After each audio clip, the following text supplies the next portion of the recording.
अगर आप बहुत टाइम बाद किसी से मिलते हैं तो आप बोलते हैं बहुत टाइम से दिखे नहीं या बहुत दिनों बाद, तो आप उसे इंग्लिश में बोलेंगे लॉन्ग टाइम नो सी। लॉन्ग टाइम नो सी। नेक्स्ट, अगर आप किसी को बोलना चाहें कितनी शर्म की बात है, तो आप उसे इंग्लिश में बोलेंगे what a shame. What a shame.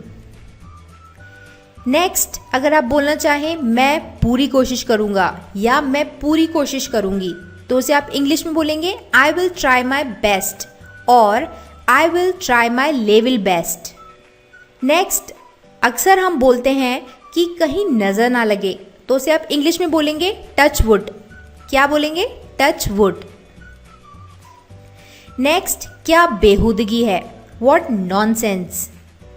अगर आपको किसी का आइडिया पसंद आए तो आप बोलते हैं कितना बढ़िया सुझाव है, तो आप बोलते हैं what an idea. What an idea. Next, किसी को अगर आप बोलना चाहें सावधानी से या ज़रा संभल कर, तो आप बोलते हैं वॉच आउट। Watch out.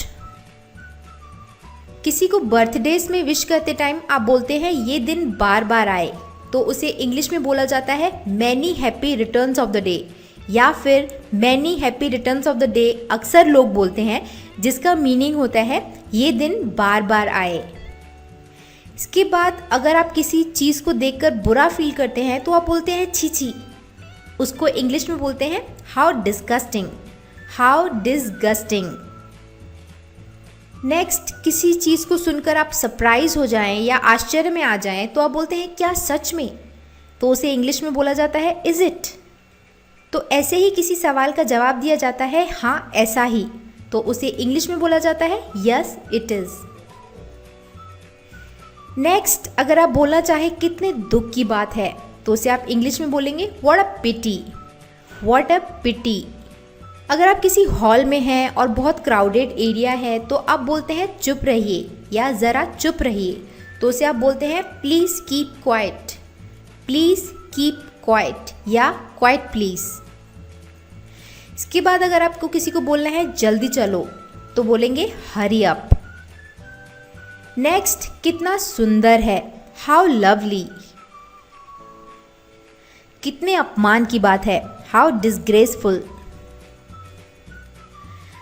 अगर कोई आपको कोई ऐसी बात बोल दे जो आपसे बर्दाश्त ना हो, तो आप बोलते हैं ऐसा कहने की तुम्हारी हिम्मत कैसे हुई, how dare you say that और how dare you say like that. Next, कितनी खुशी का समाचार है, that is a good news और दैट्स अ गुड न्यूज़। अक्सर हम अपनी बोलचाल की भाषा में बोलते हैं बेशक या ज़रूर, तो उसको इंग्लिश में बोला जाता है ऑफ कोर्स। नेक्स्ट, अगर आप किसी को असुविधा या कष्ट देते हैं तो उन्हें हम बोलते हैं कष्ट के लिए क्षमा करें, तो उसे इंग्लिश में बोला जाता है sorry for the inconvenience. Next, दिमाग से काम लो, यूज़ योर ब्रेन। आराम से बैठिए, मेक योर सेल्फ कंफर्टेबल। अगर आप ट्रेन में हैं तो आपको अगर बैठने के लिए जगह चाहिए या आप किसी को बोलना चाहें एक तरफ हो जाओ या खसक जाओ, तो उसको इंग्लिश में बोला जाता है मूव असाइड। नेक्स्ट, तैयार रहना, बी रेडी। खुदा आपको बरकत दे या भगवान आपकी मदद करे, तो उसे इंग्लिश में बोला जाता है may God bless you. May God bless you. Next, अपना काम करो, माइंड योर ओन बिजनेस। ज़रा रुको, होल्ड ऑन। जाने दो, लेट इट बी। कुछ तो ख्याल करो, हैव अ हार्ट। मुझे अकेला छोड़ दो, लीव मी अलोन। बकवास मत करो, डोंट टॉक नॉनसेंस।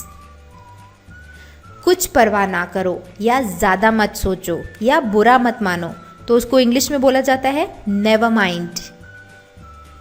मुझे देखने दो, लेट मी सी। गाड़ी धीरे चलाओ, ड्राइव स्लोली। सामने देखो, लुक अहेड। मजाक मत करो, डोंट कट जोक्स और डोंट मेक जोक्स।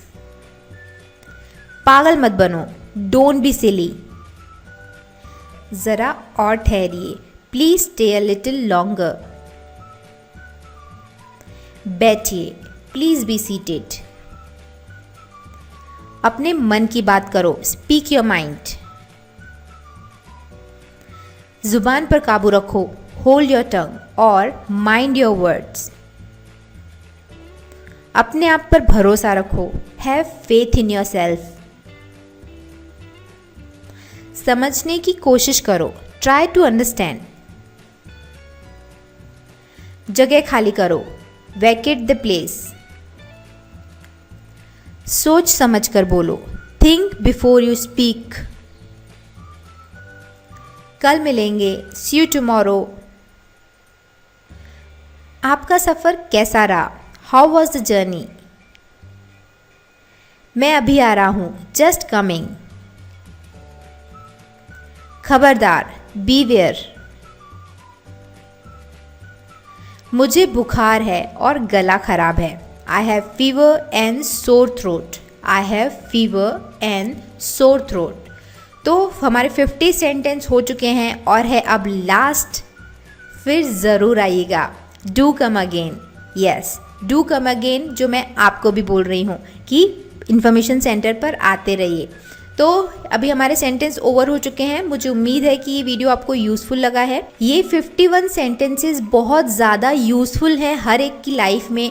ये अगर आप टेंसेस वगैरह सीख भी लेते हैं तो ये सेंटेंसेस का जो फॉर्मेशन होता है वो डिफरेंट होता है, वो आप ग्रामर के थ्रू नहीं सीख सकते हैं। तो इन सेंटेंसेस को इनिशियली स्टार्टिंग में आपको याद करना पड़ेगा और बहुत छोटे छोटे और बहुत यूज़फुल सेंटेंसेस हैं। अगर आप उनको याद कर लेंगे और अपनी डे टू डे लैंग्वेज में अगर आप उसको यूज़ करेंगे तो आपकी बोलचाल का स्टैंडर्ड काफ़ी इम्प्रेसिव लगेगा और लोग सोचेंगे कि आपसे अच्छी खासी इंग्लिश बन जाती है। तो वीडियो पसंद आए तो लाइक, शेयर और कमेंट ज़रूर करिए। और अगर आप इस वीडियो को पहली बार देख रहे हैं और आपने हमारे चैनल को सब्सक्राइब नहीं किया है तो इन्फॉर्मेशन सेंटर को सब्सक्राइब ज़रूर करिए। मिलते हैं हमारे अगले वीडियो में एक और यूज़फुल टॉपिक के साथ। See you in the next video.